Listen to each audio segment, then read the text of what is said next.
The Grind, a Minnesota sports podcast. If all our bosses could only be as generous as the Chicago Bears boss. Ryan Poles' contract extension, a 15-36 overall record as the Chicago Bears general manager. It says here in an Adam Schefter tweet, ESPN sources the Bears and general manager Ryan Poles have reached agreement on a contract extension that ties him to Chicago for the next 5 years through the 2029 season. Poles had 2 years remaining on his old deal, but now the Bears have him and new head coach Ben Johnson both under contract for a matching 5 seasons. And yes, this was a very generous contract extension given by the Chicago Bears.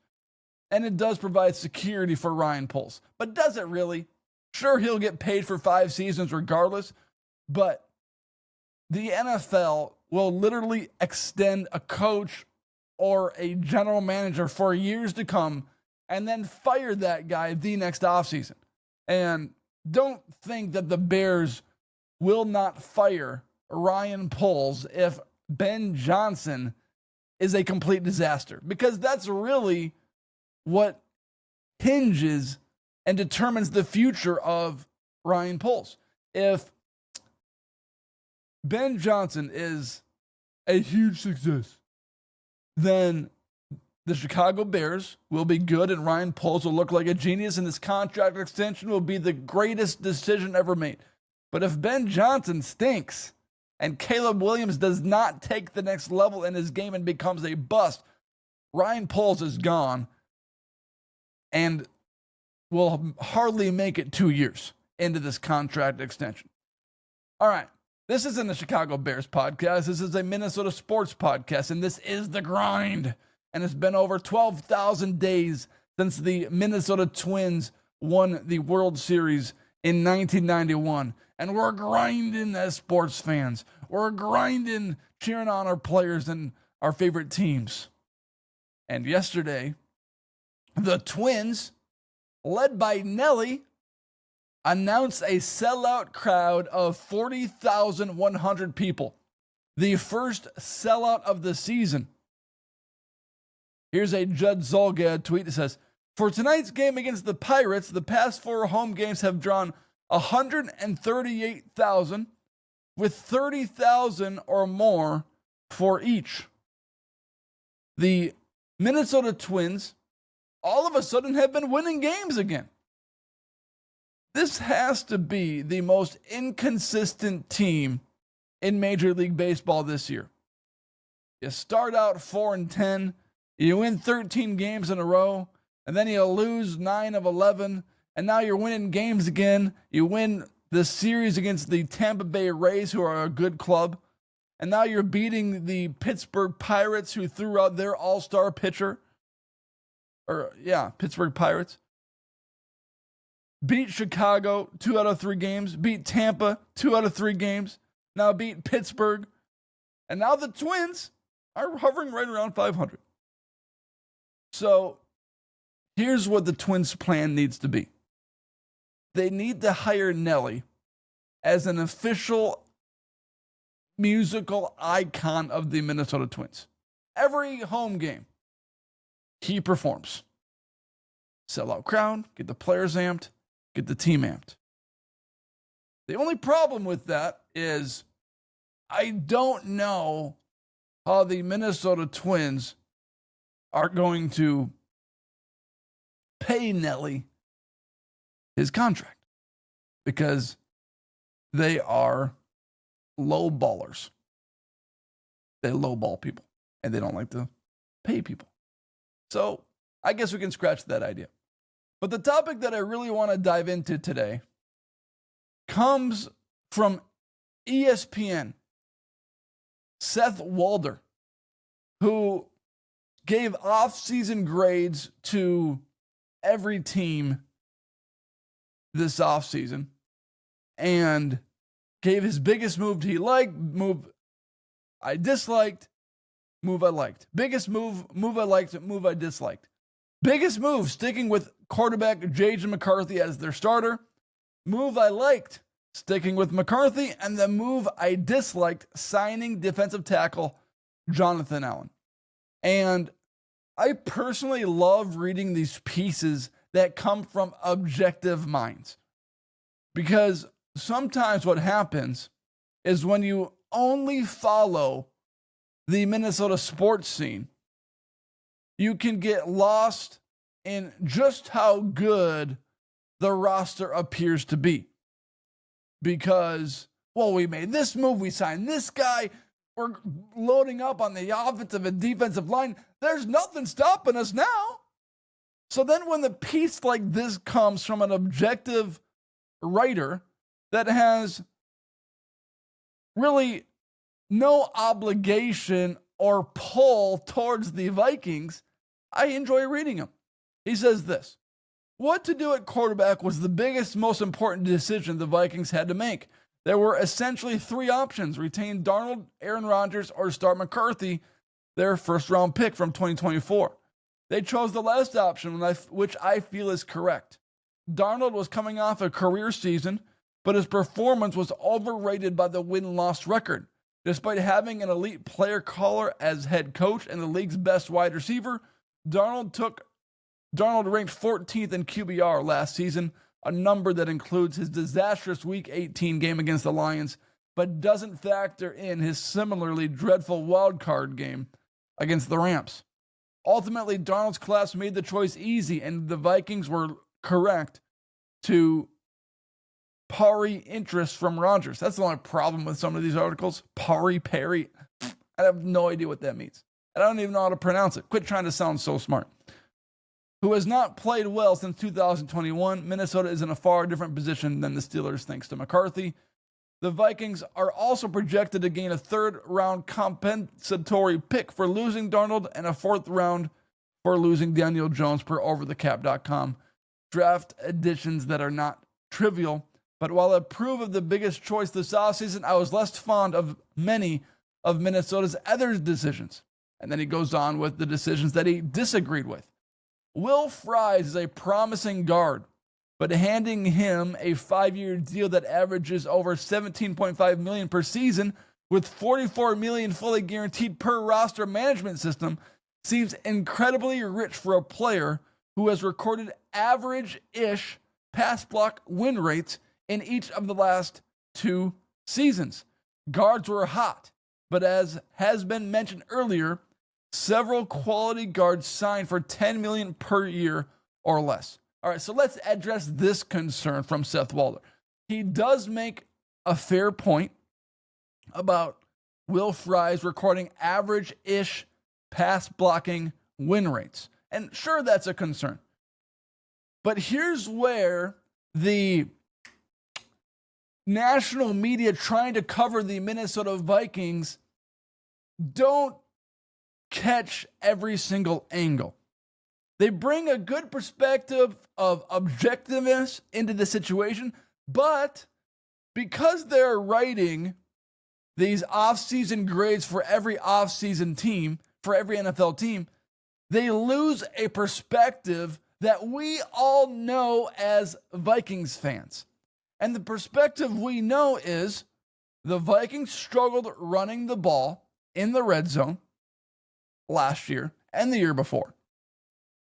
The Vikings' previous right guard has been a combination of Ed Ingram and Dalton Reisner over the last 2 years, which needed to change. And the Minnesota Vikings found Will Fries in free agency and paid him a boatload of money because the Vikings had a boatload of money to spend. And they still have like $17 million in cap space to spend if they wanted to spend it. So, fair point of average-ish pass blocking win rates. $44 million guaranteed might be a little rich, but it's worth it. Because if Will Fries can perform well at the guard spot, that position is going to be 1,000 times better. It is going to be upgraded from the combinations the Vikings have had in previous years. So that's what he's missing. He's missing the upgrade from Reisner and Ingram. All right, next up, he says, Jonathan Allen is 30 and declining. He had a below average 8% pass rush win rate as a defensive tackle last season after being a top 10 player in the category a few seasons ago. Yet Minnesota paid him $17 million per year on a 3-year deal, albeit with only $23.3 million fully guaranteed per overthecap.com. That is pricier than the deal the Commanders cut Allen on, and makes me think the Vikings should have traded a conditional 7th round pick to Washington and taken Allen's old contract. So he disagrees with the decision to bring in Jonathan Allen. And I think the idea behind the Minnesota Vikings decision is that Jonathan Allen is not going to be required to be a defensive lineman that is a 3-down defensive lineman because of all of the pieces they added throughout the offseason and the pieces that they already have on their roster. Andrew Van Ginkel, Jonathan Grenard, Javon Hargrave. They still have Harrison Phillips. Got Jonathan Allen.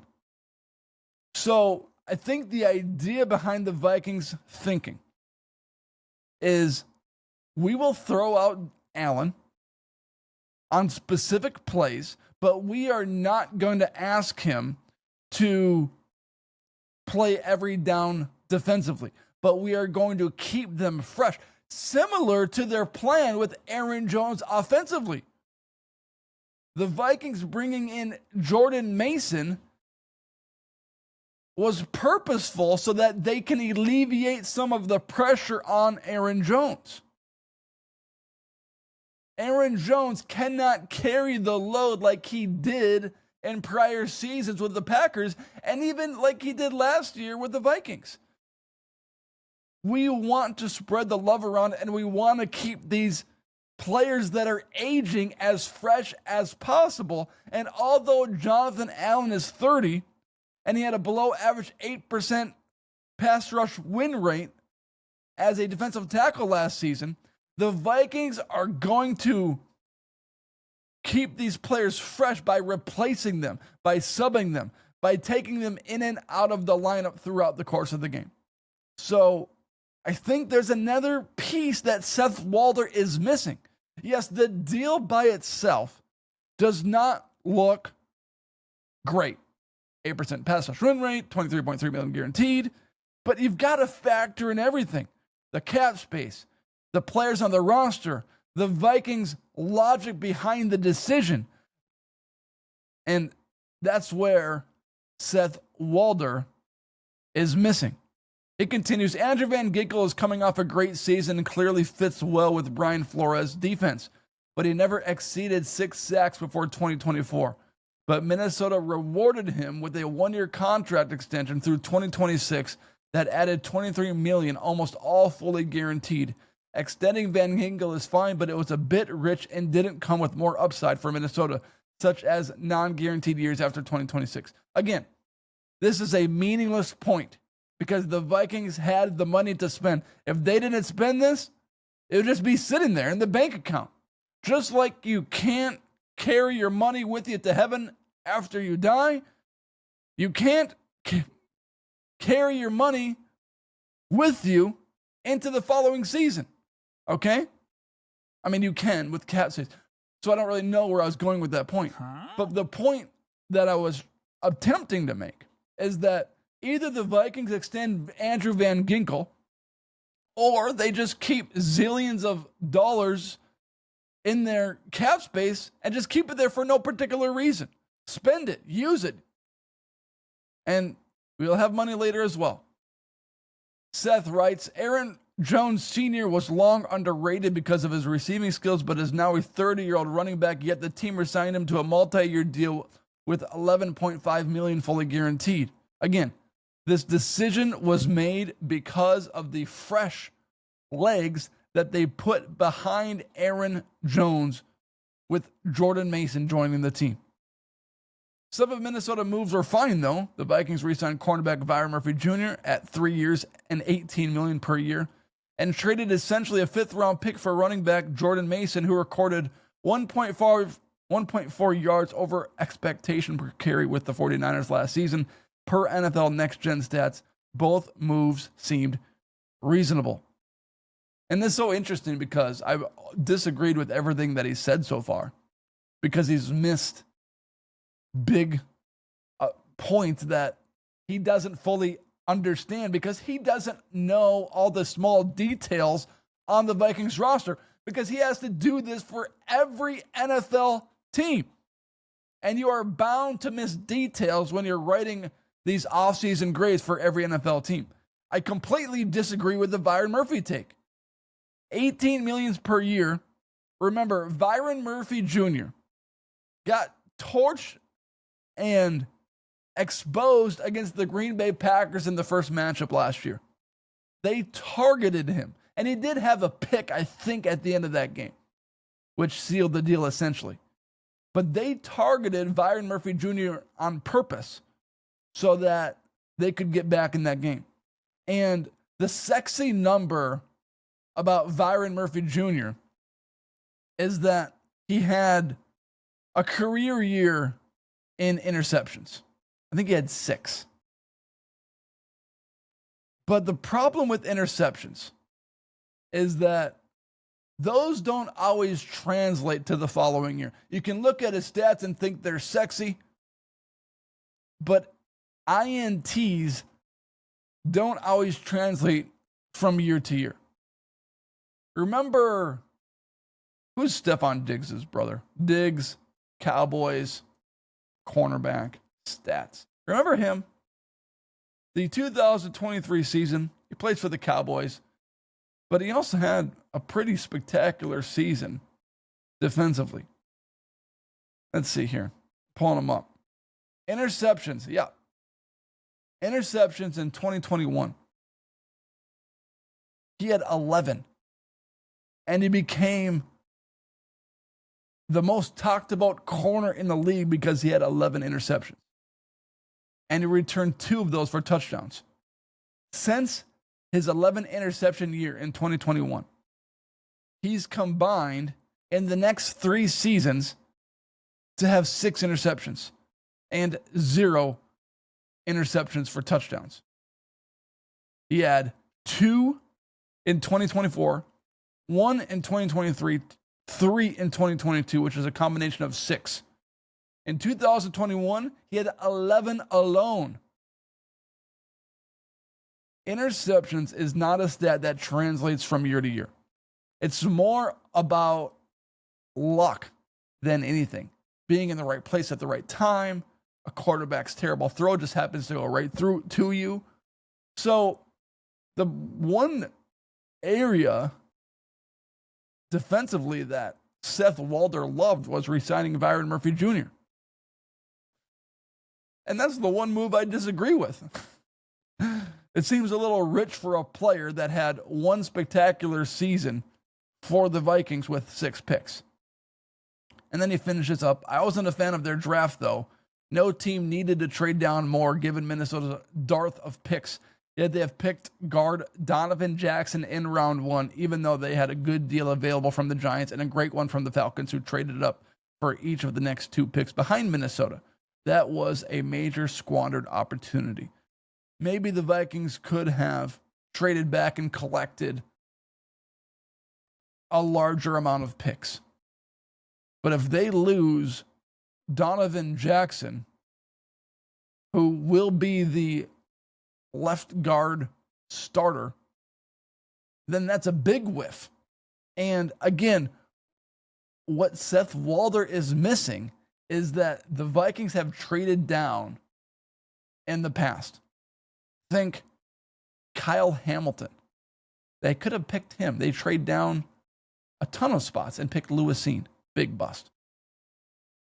So the Vikings have a little PTSD from trading down in the past and missing out on the best positional players in the league, like safety.